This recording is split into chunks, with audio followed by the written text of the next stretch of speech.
Welcome to today's show. I'm Whitney Van. Thanks for joining us for Weekends with Whitney. Coming up, saving our coast. See innovative and experimental rebuilding efforts that are restoring our coastline ravaged by hurricanes faster than ever and saving Louisiana for generations to come. Then world-renowned wildlife photographer CC Lockwood. His breathtaking pictures have exposed Louisiana's treasures and perils like nothing else. Plus Dr. Nick on a theory all the rage, acceptance commitment theory. Is it for you? But first, sportsman's paradise is diminishing at an alarming rate. You've probably heard the statistics, 1 football field an hour. Now though, in Vermilion Parish, there is incredible research that is turning out results that could save Louisiana's coastline for generations to come.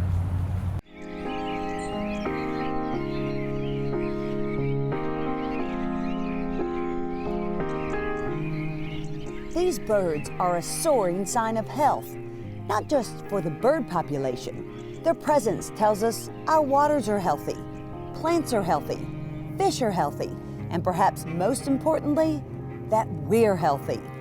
Audubon, Louisiana Executive Director, Doug Meffert. Birds, just like humans, are top of the food chain. So when bird populations are healthy, chances are everything down that food chain, whether it's fish or insects in the habitat that we depend on, they're probably healthy too. People need our birds and the birds need people. Dedicated people like Doug, Karen Westfall, and Timmy Vincent are big reasons why birds still flock here, especially in these impressive numbers. In 2005, Hurricane Rita buried this entire area of Vermilion Parish under 18 feet of water and carried much of it out to sea.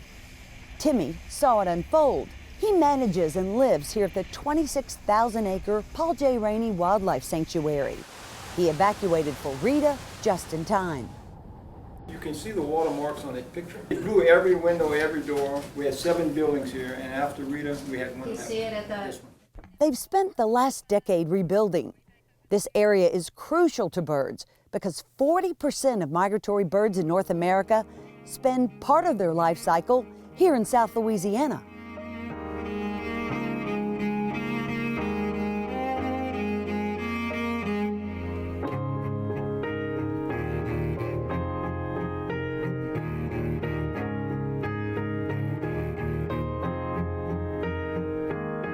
Places like this are one of the last places they can stop to forage and feed before they fly those hundreds of miles across the Gulf of Mexico and land in Central and South America.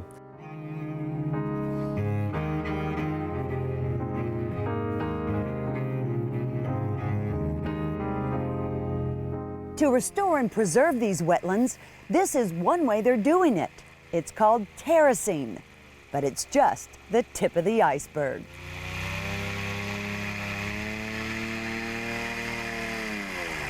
See these little checkers, and then you see these little squiggles, and then you see these little lines here and here. We're right here, by the way. Okay. This place, it's a living laboratory for all sorts of restoration projects, but for terracing in particular, we're using it to try these different terracing techniques and try different terracing shapes to see what might work best in different conditions. It's been a huge success. When terraces are built, our wetlands start to thrive. Here's why. They're angled to keep out water from the Gulf. That salt water kills marsh grass. When we lose it, we lose a critical line of defense against hurricanes. Everything and everyone inland is at greater risk. Even water plants like these are important. Mallard ducks love to eat them. If ducks migrate to another place to find them, part of Louisiana flies away too. Louisiana is a sportsman's paradise here, so bird populations, whether you look at them with a binocular or whether you hunt them, they're very critical for a natural habitat. So, one of our mottos is where birds thrive, people prosper. Hundreds of square miles of our wetlands were lost after hurricanes Rita and Ike. Here's a map of this area before the storms. Now after. Even more alarming is without rebuilding, These holes will swallow the land. Everything on this map could be underwater in just 30 years. Louisiana's shoreline would continue its march north. Saltwater is deadly. Their efforts to keep it out are promising. None of these canals are directly connected to the Gulf at all. Well, which is good, right? Because it won't get us going up. You don't want that salt water coming. In fact, that's why we're trying to protect all of these places to keep it from breaking into canals that come close, because we don't want that connection to the Gulf. And so when they've got that one right there, every little break, as that widens into that soft stuff and you get that flow coming into here, it sucks the sediment out. Here's another success, dredging. Timmy and Karen started pumping sediment from the canal into this eroded area of the sanctuary. Look at the results just 3 years later. Here's another area of marsh, before and after. And look closely at this spot. The arrows point to trees in the back. Look at the growth now, 3 years later. It's also economical. It costs roughly $5,000 an acre to restore this marsh instead of hundreds of thousands. Karen says for private landowners, it's an affordable option to save their land. Audubon uses their land a lot to explore ideas about what can be done to help the environment. We're not afraid to try things that sound like a good idea based on, I'm a coastal scientist, so based on your best guesstimate and your best ideas, we're willing to try things. And that way we can show other landowners, the state, other agencies, look, it works here. It may not work somewhere else, but if it works here, our neighbor might be able to use it. So that's, we're all about working in the region, helping our neighbors, and to help the health of the marsh and this ecosystem. One such neighbor is famed family of Tabasco hot sauce, the McElhaney's. John Simmons, senior manager of agriculture and a sixth-generation McElhaney family member, says now they work with, not against each other. The whole idea behind it is we found that when it comes to wetlands restoration, we were competing against each other, and we decided that was foolish. We needed all this marsh to be fixed together. So we pooled our resources, and we realized that maybe I get a project this year and you get a project next year, but we're both getting projects because we're pooling our resources and we're leading to the collective betterment of the entire marsh, which is so important. It's in line with following in E.A. McElhaney's footsteps, John's great-great-grandfather. E.A. McElhaney was a conservationist before that was something that people even thought about. And in fact, not only was he credited to some extent by the National Audubon Society with helping to save the snowy egret, but he also was a self-taught naturalist. He was a man ahead of his time. To save the snowy egret from extinction, in 1895, he built this 35-acre rookery on Avery Island. He called it Bird City. Others called it exemplary. President Teddy Roosevelt called Bird City the most noteworthy reserve in the United States. That's pretty cool, and I think that's pretty extraordinary. The business of making Tabasco sauce was for him a part-time vocation because he dedicated so much of his time to being a naturalist and a conservationist. We're partnering with the McElhaney Enterprises, Sagrario Vermilion Corporation to leverage our 26,000 acres into 180,000 contiguous acres of conservation. And by working together and not in competition, we've actually been able to raise $75 million in the past 4 years for coastal restorations. Timmy says it's keeping everyone's dream alive, conservationists and hunters. Mr. McElhaney's dream was to surround this area with refuges to have duck hunting in perpetuity. Protect what we have, hold on to what we have, and rebuild what's been lost. If you'd like more information or perhaps to get involved, check out laaudubon.org. And still ahead, capturing Louisiana and the world like no one else can. How CC Lockwood gets the perfect picture and how it all started. Then Dr. Nick explains a new theory taking the counseling world by storm as Weekends with Whitney continues. See that angry soccer mom over there? giving the referee 2 earfuls? Well, I'm the human dislike button, and I see it too. Sportsmanship Rule Section 2, Part 1B. If a team does not display quality sportsmanship during the regular season, they may be barred from future sports opportunities. Gotta remember, even though they make convincing canaries, referees are people too. It's important to keep your cool and use sportsmanship in every situation. I'm the human dislike button, but one thing I do like is following the rules. To learn more about me, go to breck.org/HDB. Welcome back to Weekends with Whitney. Come along as we journey to photographer CC Lockwood's favorite place in all of Louisiana. And like him, it is wild and wonderful.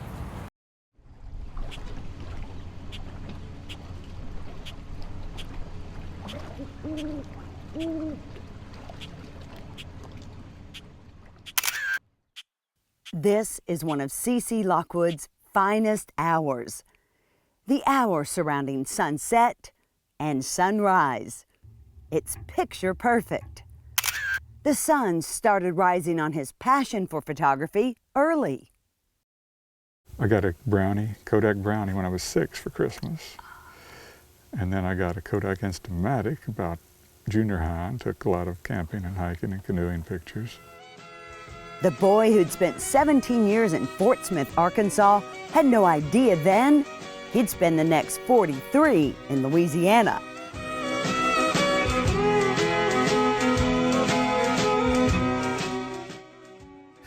I was actually going to Arkansas from the 3rd grade till April of 67. And 2 buddies of mine wanted to look at LSU, so my dad drove us down. On an April weekend, I saw the campus, met the head of architecture school, and signed up that day. Yes, architecture, not photography. He'd go on to change his major 4 times. Switched to pre-med, and then I switched to accounting, and that was a little too indoors for me. So I switched to art, and I finally graduated in finance, all in 4 years. And yet he never worked a day working in finance. He was bitten by the shutter bug his senior year when he applied for a photographer job at the Reveille. And he said, do you have a camera? And I said, a Kodak Instamatic. I said, can you develop film? I said, no. He says, well, I don't believe we could hire you. So I went to the union, took the darkroom course, begged my dad to give me a Minolta 35mm camera for graduation early, and went back. It was love at first snap.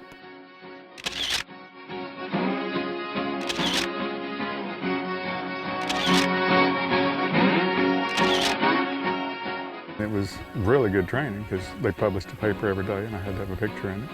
So I shot, developed, published, and so it was quick training. I thought I was an expert by the end of the summer. And 40 years later, what do you know? I'm still learning. I finally figured out I'm still learning. 4 days after graduation, CC headed to the Rocky Mountains to join his friend Marty Stouffer, a budding wildlife filmmaker. Marty would later create and host his popular PBS series, Wild America. I'm Marty Stouffer. Even as a kid growing up in rural Arkansas, I was interested in photography. To me, it was some sort of magic.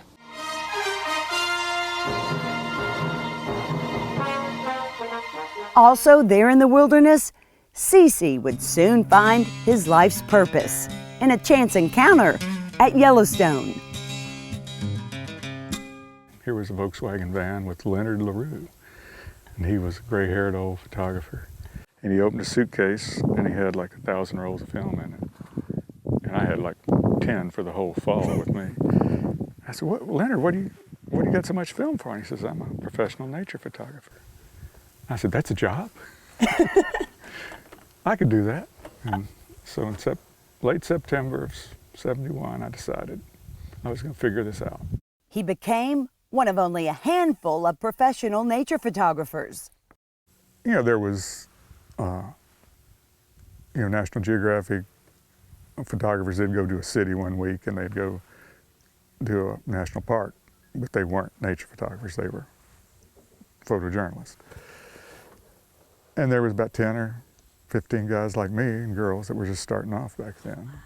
And now there's thousands. Success for CC would take the same time and patience as getting the right shot. The first 2 years, he worked in the mountains with Marty.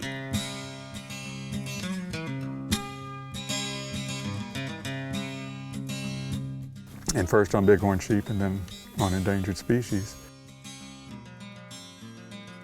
Luckily, expenses were low. Gas was 30 cents a gallon, and most nights they slept in a tent.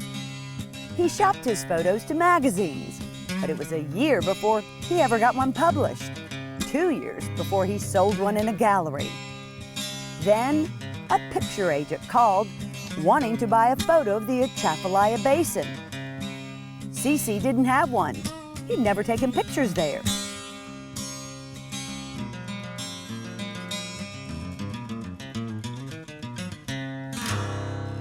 But it intrigued me. So he set out in that direction. Drove to Fort Smith, got my childhood canoe, and came back. Never quit. For the next 6 years, he photographed and with Marty made a film on the Atchafalaya.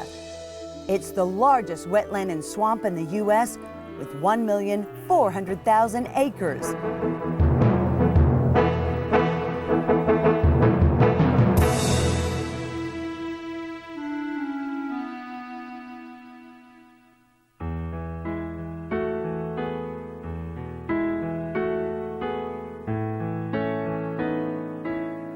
It's nearly 20 miles wide and almost 150 miles long. While they were there, the Atchafalaya's entire ecosystem was threatened by a Corps of Engineers plan to dig the channel 3 times deeper. It's theoretically to get a floodwater out quicker, but basically it would have dried up the basin. Thereby shriveling the lives, livelihood, and protection of people, wildlife, and all that flourishes here.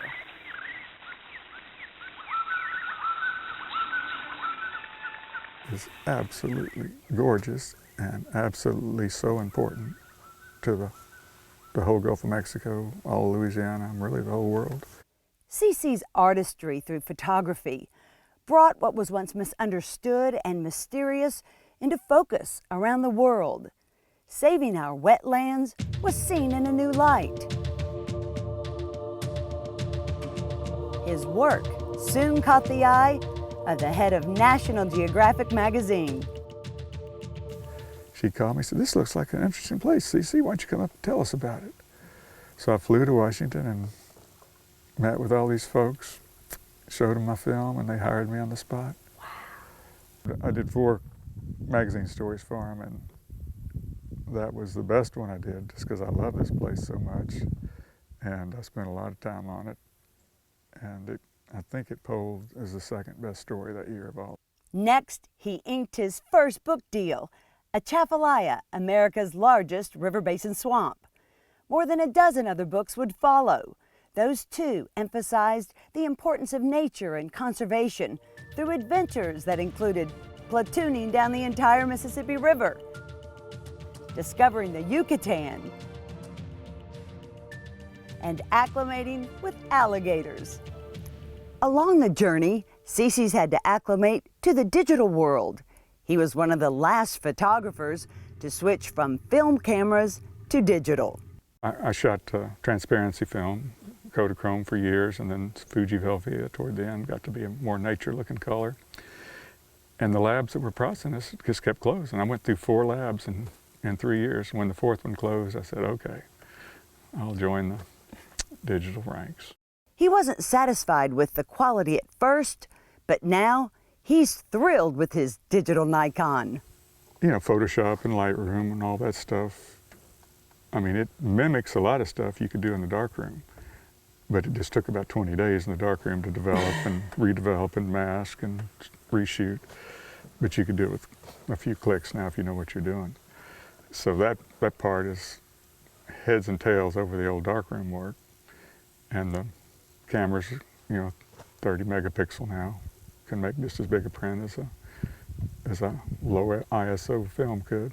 Mm. And the autofocus and all that, I poo-pawed at first because my eyes were better and my hand was quicker, but you know, it quickly got faster then I could autofocus. And so it's definitely heads and tails above film now. It's also lightened his load.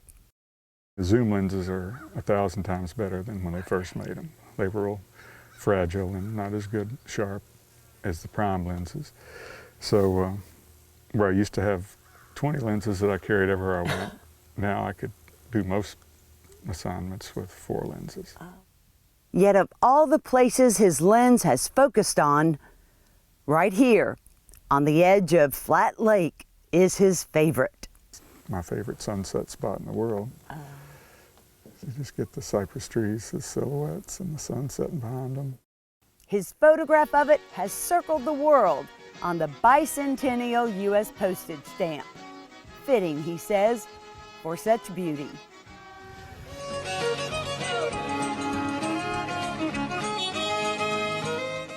Yeah, I'll never forget about the Atchafalaya. It's still my favorite place.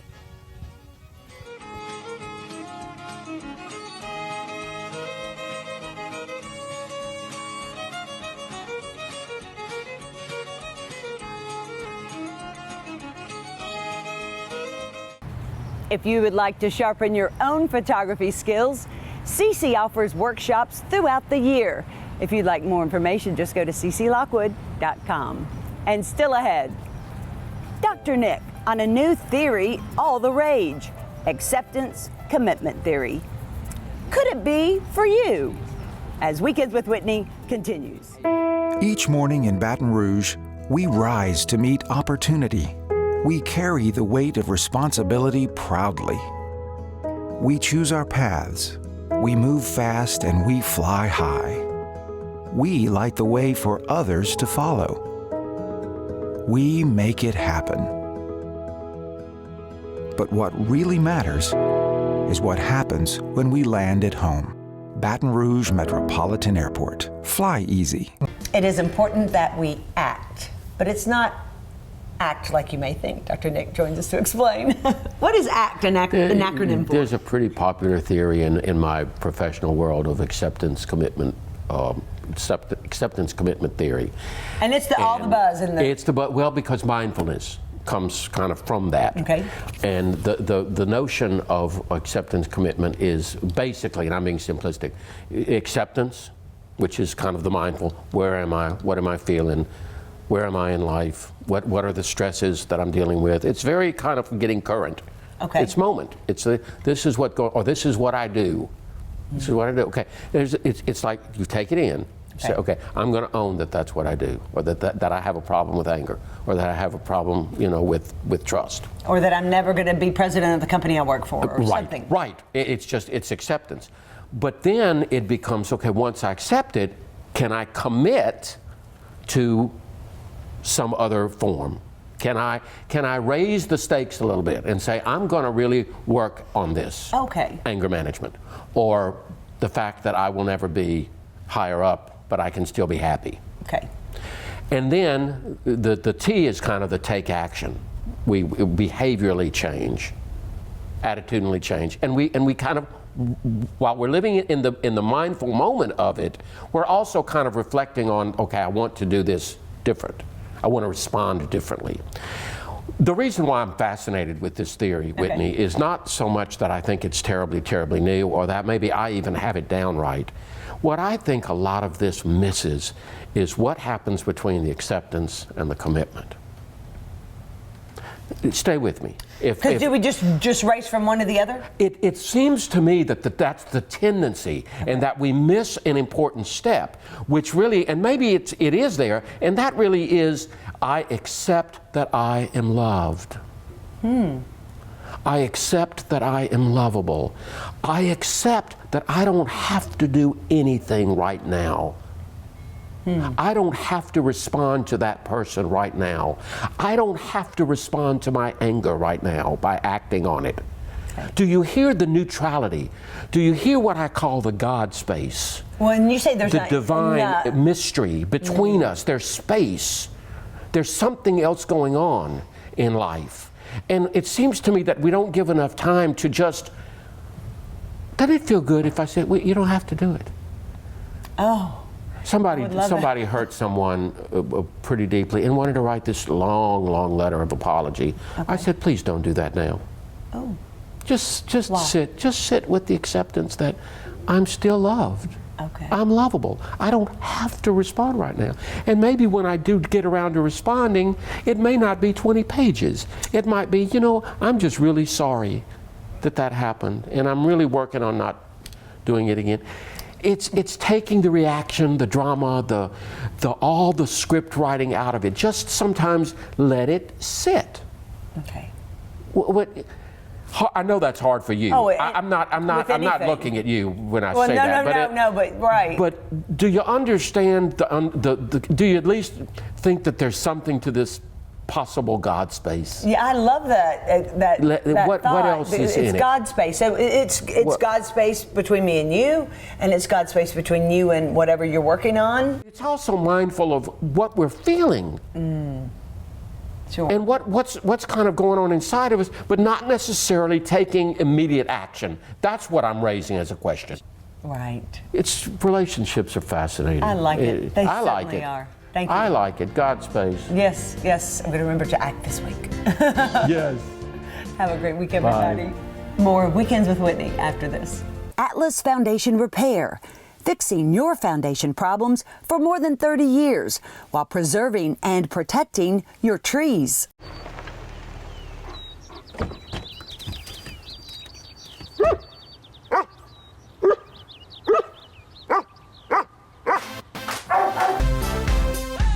Thanks for joining us for Weekends with Whitney. We hope to see you back here again next week. But until then, we leave you with this.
La-da-da-da-dee, la-da-da-da-da. Charleston was once the rage,